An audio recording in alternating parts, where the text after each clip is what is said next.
Well, we are back enjoying our root beer floats. I've enjoyed a little bit more than you have. I tend to do that. I'm somebody who doesn't like savor anything. I just do it. Well, root beer is your favorite too. It is. So yeah. Okay. it's all right. That's a fair Indulge. point.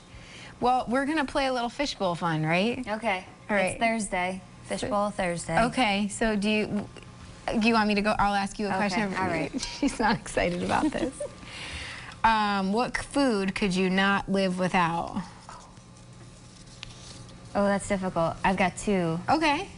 Pasta and potatoes. Oh, those are two really good. Two very carby foods, but they're my favorite. Who cares? They're your favorite.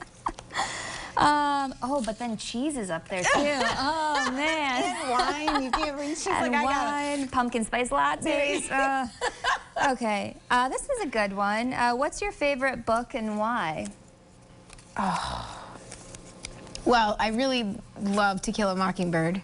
Okay. Which is why I named my daughter after the author. That was one of my favorite books. But there's another book that I absolutely love. It's called The Glass Castle.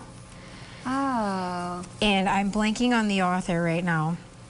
But it's her memoir of like how she grew up. And what I love about it is that her life was very odd growing up, but how her family literally just tried to make the most of it, and she didn't realize that this wasn't normal until she grew up. Wow. And it just makes you appreciate life and family and what you have, I think. It's a fantastic read. The Glass Castle. I literally read it in 2 days. Really? Yeah. I'll have to add that to my... So good. And I can see... Who's... Jeanette Walls. Thank you. Thank you. It's a fantastic book. Glass Castle. Glass Castle. Okay. Yeah. I'll add that to my list. Okay. What is your idea of a perfect vacation? A perfect vacation.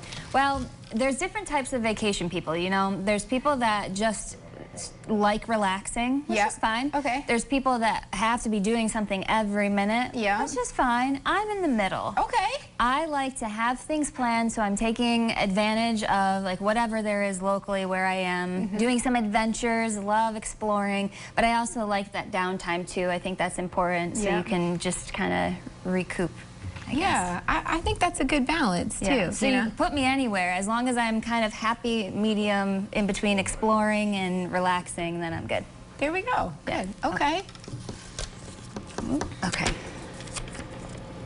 What's the top item on your bucket list? Oh. Do you have like a physical list? I have a mental list. Like, so I kind of have an idea, but I don't have like a set thing. I really don't know. I guess the first thing that came to my mind, but it's not really a bucket thing, but I'd just like to travel more, like travel to other countries more. That's on my bucket list. Yeah. Explore. Yeah, and there's no particular place. I'll go, you know, I'll explore anywhere. Yeah. Same. Yeah. I would agree. Right? I would agree. Just explore more and see what the world has to offer. Yeah, I think the older I get, the more I'm like more curious. Yeah. Do you consider yourself an introvert or an extrovert? Oh, that's a tough one. I think I was so shy in like grade school. I'd be afraid to raise my hand. My mom knows this. We picked out like specific outfits like in the store to make sure, like, because I told her, I was like, I don't want to raise my hand. Like, what if my side shows? So she had me. I was going to say particular outfits. How does the outfit? But that makes sense. Okay, if you're worried about it. Then my mom bought these shirts to make sure they were like long enough, and the teacher still said she needs to participate more in class. And she's like, but I picked out these outfits special. Well, look at you now. Now you talk to thousands of people. Isn't that funny? I mean, it's the way it is, right? Yeah. Yeah. All right. I think we have time for a couple more. Okay. I know, we're going back and forth, so it's... what is your most cherished memory from your childhood?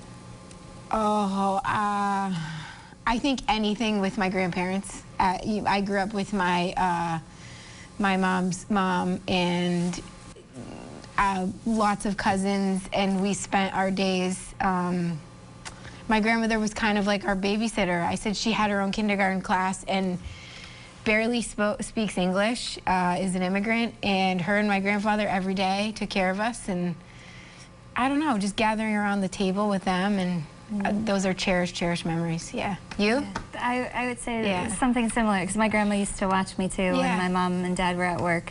So a lot of good memories with the grandmas. And I don't think we realize, like, you take for granted how, you know, life-shaping that is, right? Yeah. You know, to have your grandparents right here. Yes, and right here and close. Yeah. Okay, is being a TV, this is a great question for you. Is being a TV meteorologist what you always wanted to do growing up? Yeah. Really? Yeah. Oddly That's enough.